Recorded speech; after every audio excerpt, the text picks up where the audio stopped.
Vas-y, Amine. Allez, monte, mon grand. Vas-y. Voilà, c'est bien. Allez, saute. Vas-y, Voilà. ouais. Bon, c'est bien.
Le campement il est à quoi 200 mètres, nous on a mangé un peu en contrebas et je voyais cette bâche là qui m'intriguait. En fait il y a des types qui ont fait ce campement là, bon je suppose que la bâche elle sert de toiture, ils ont fixé ça avec des fils de fer, de la corde, de la paracorde et franchement ça tient bien.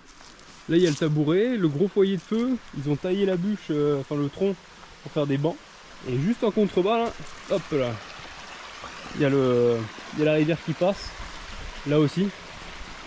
Donc c'est un bon coin sympa à mémoriser pour avec les copains, à venir avec les copains ou même, même en solitaire avec le chien. Et ils ont fait une sorte de lanterneau, ça doit valoir 120 boules à Maison du Monde facile. Et on va s'y poser un peu, profiter des derniers rayons de soleil et après on ira remonter le camp. Sur Amazon là récemment j'ai commandé 2 chinoiseries, un tipi où on peut mettre un poêle à l'intérieur et du coup le poêle qui va à l'intérieur. Les deux c'est du premier prix. Là c'est la marque Long Geek. Et le poêle, je crois que c'est du 3 full gear, quelque chose comme ça s'appelle comme ça. On l'a vite fait monter à la maison, enfin dans le jardin, pour voir un peu comment ça se faisait. Ça se monte très vite. Et le poêle aussi se monte assez vite. Donc voilà, là on a tout débarrassé, on a juste à jeter et puis mettre en place. Allez c'est parti, je vous montre à quoi ça ressemble. Voilà, rapide, facile, simple à monter. Une grande place à l'intérieur, on peut facilement loger à 4. Ce qui est bien, c'est qu'autour, il n'y a pas d'arbre qui sera en contact direct avec la cheminée, c'est bien au-dessus. Et oui, on peut facilement le loger à 4, 5 si on ne met pas le poêle à l'intérieur. Là, on va le monter juste après, mais à l'intérieur, c'est fou. Parce qu'au final, le sac, il n'est pas très grand, pas très lourd, c'est 2 kg. Mais on se croirait dans Harry Potter et les 7 nains, c'est impressionnant la place qui est à l'intérieur. Alors, ça, c'est le dessus. Ça, c'est le dessous, tout simplement. Ça se voit que c'est déjà gondolé, c'est de l'inox. Hein. Hop là. Ça c'est bon. Les deux petits murets. Attention à toi. Hop là. Perfetto. Hop là. C'est là où ça va être un peu moins rigolo.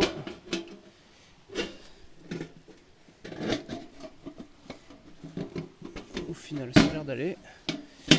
Parfait. Hop là. Il faut remettre les petites vis pour que ça soit calé.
Bah voilà, là on est bien.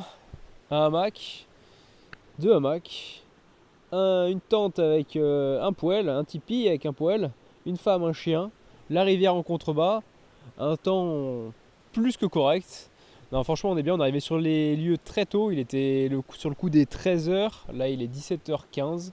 Ça fait déjà 30 minutes que je me balade dans mon petit hamac. Et c'est ultra reposant, surtout avec le bruit de la rivière en contrebas. Là, on va pas tarder parce que les températures commencent à bien descendre. Allumer tranquillement le poêle parce qu'il faut que les braises soient bien chaudes pour le repas de ce soir. C'est le repas traditionnel que j'ai eu au Nouvel An et que j'avais déjà fait au Noël dernier aussi avec Max à Adventure Trek. C'est-à-dire le camembert posé sur le poêle, les patates à l'intérieur du poêle et puis comme ça on se régale. Puis après on ira se coucher tranquillement. Voilà.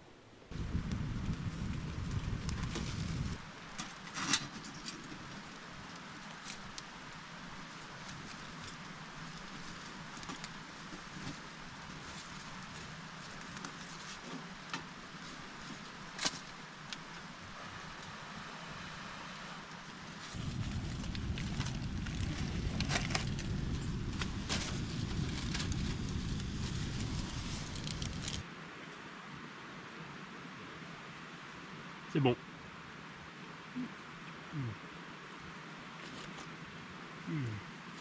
C'est bon et ça réchauffe surtout. Il doit être 20h30, on est sorti du tipi, on a fini de manger et on profite du ciel étoilé qui est juste au-dessus de nous. On a pris quelques belles photos du tipi, ça rend pas trop mal mine de rien avec l'iPhone. Je suis assez surpris, c'est un peu comme lorsque j'avais fait la sortie à la cabane de Chabot, ça sortait plutôt bien. Et puis on profite, après on va se rentrer tranquillement, redémarrer le feu en mettant des grosses bûches et puis aller se mettre au dodo.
Bon allez, à un moment donné il faut sortir de son château. Et ce qui est bien c'est que ce matin en ouvrant la tente, moi personnellement j'ai oublié le cadre qui était juste autour de nous, avec la rivière qui passe en contrebas. C'était agréable cette nuit là, ce petit bruit d'eau, ça fait comme une bruit de pluie mais beaucoup plus tamisé. Là on a sorti les sacs de couchage, on les a mis dans les hamacs, le temps que le poêle s'éteigne bien, qu'il soit bien froid comme ça on pourra plier le camp tranquille. Ça permet de terminer la nuit tranquille aussi. Et cette nuit, on était hyper confort. Pauline, elle avait un sac de couchage, c'est Black Ice, c'est une marque chinoise. Et moi, j'avais mon bon vieux Carinthia Défense 4. Donc même quand le feu il était plus là, autant vous dire que j'étais très très confortable, même en petite tenue. Donc c'était hyper agréable. Et puis voilà, là, on va terminer tranquillement de profiter de ce petit spot incroyable.